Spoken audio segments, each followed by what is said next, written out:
Pernah nggak sih kamu ngerasa pengen banget teriak sekencang-kencangnya? Kita semua pasti pernah dengar nasihat buat meluapkan emosi. Tapi, apa benar itu cara terbaik? Atau jangan-jangan ada cara lain yang lebih mendasar, yang langsung nyambung ke biologi tubuh kita? Yuk kita bedah bareng-bareng. Udah, keluarin aja semuanya. Jangan dipendem. Kalimat ini kayaknya akrab banget ya di telinga kita. Kalau lagi marah ya udah pukul aja bantal. Kalau lagi sedih, nangis aja sepuasnya.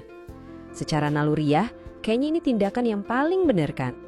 Tapi gimana kalau kelegaan sesaat yang kita rasain itu ternyata justru ngejebak kita dalam sebuah siklus yang nggak ada ujungnya? Gimana kalau ada bagian cerita yang jauh lebih penting yang selama ini kita lewatin gitu aja? Nah, buat ngebongkar mitos ini, kita nggak bisa cuma lihat dari luar. Kita harus ngintip ke dalam, tepatnya ke sistem saraf kita. Karena disitulah jawaban sebenarnya tersembunyi. Oke, kita mulai dari jalur yang pertama, yang paling populer. Pendekatan keluarin semuanya. Nah, dalam istilah ilmiahnya, ini disebut katarsis. Gampangnya gini, katarsis itu kayak kita buka katup panci presto yang udah penuh tekanan. Semua emosi yang numpuk di dalam dikeluarin secara paksa. Arahnya itu selalu keluar, ngebuang energi itu dari sistem kita. Kalau kita lihat dari sisi biologi, pas kita teriak atau nangis histeris, tubuh kita itu lagi masuk ke mode darurat, lawan atau lari. Adrenalin langsung melanjak dan energi dilepaskan dengan dahsyat. Hasilnya, tentu kita merasa lega. Tapi perhatiin ya, kelegaan itu sifatnya cuma sementara. Nah, disinilah letak masalahnya. Katarsis itu ternyata menciptakan sebuah siklus. Kita nahan, terus meledak, ngerasa lega sebentar, terus nahan lagi. Ini semacam lingkaran setan. Dan yang paling penting, tubuh kita tuh nggak pernah belajar kalau merasakan emosi itu sendiri aman. Dia cuma belajar satu pola, tahan lalu ledakan. Oke, sekarang kita pindah ke jalur yang kedua. Kalau katarsis itu gerakannya keluar, jalur yang ini justru ngajak kita buat melihat ke dalam, menyelami cerita dan pengalaman kita di masa lalu. Jalur ini fokusnya ke pengolahan trauma. Jadi kita mengakses lagi memori-memori masa lalu buat diproses ulang. Tujuannya bukan buat diluapin, tapi buat dipahami, buat ngasih makna baru ke cerita hidup kita. Fokus utamanya ada di narasi.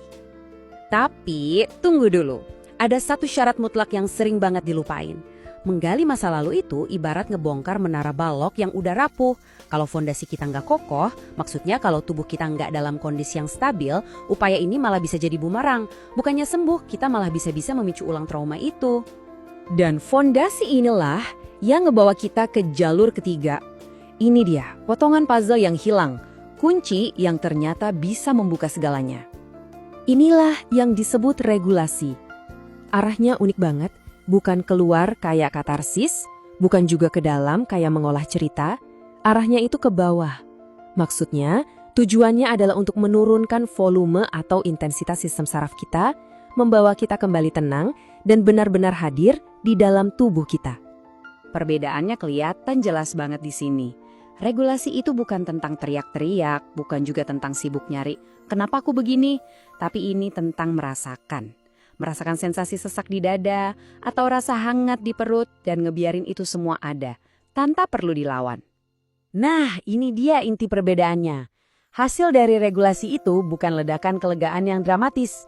Hasilnya jauh lebih tenang, tapi juga jauh lebih dalam, yaitu stabilitas. Tubuh kita akhirnya belajar pelajaran yang paling penting. Oh, ternyata aku aman, bahkan saat merasakan emosi yang kuat ini. Biar lebih kebayang, tabel ini merangkum semuanya dengan apik. Katarsis, arahnya keluar, fokusnya ke ekspresi. Hasilnya cuma lega sementara. Pengolahan trauma, arahnya ke dalam, fokusnya ke memori, dan hasilnya narasi baru. Dan terakhir regulasi, arahnya ke bawah, fokusnya ke sistem saraf, dan hasilnya adalah stabilitas dan rasa aman. Nah, setelah kita paham ketiga jalur ini, kita sampai ke pertanyaan paling penting. Jadi, urutannya gimana dong yang benar? Karena ternyata urutan itu penting banget. Ini dia urutan yang sehat, yang sejalan dengan biologi tubuh kita. Nomor 1, dan ini selalu nomor 1, regulasi. Bangun dulu fondasi rasa aman di dalam tubuh. Baru setelah fondasi itu kokoh, kita bisa lanjut ke langkah kedua, mengolah cerita masa lalu. Kalau memang dirasa perlu.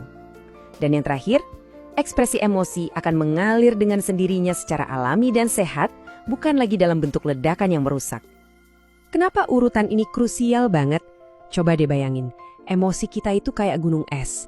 Tanpa tubuh yang merasa aman, semua usaha kita untuk sembuh itu cuma nyentuh puncaknya aja. Kita nggak pernah benar-benar ngubah apa yang ada di bawah permukaan, yaitu respons dasar dari sistem saraf kita.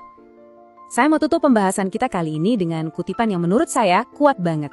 Ini adalah pengingat bahwa sebelum kita sibuk mencoba meluapkan atau menganalisis, pertanyaan paling mendasar yang perlu kita tanyakan ke diri sendiri adalah, bagaimana caranya aku bisa membuat tubuhku merasa aman di sini saat ini?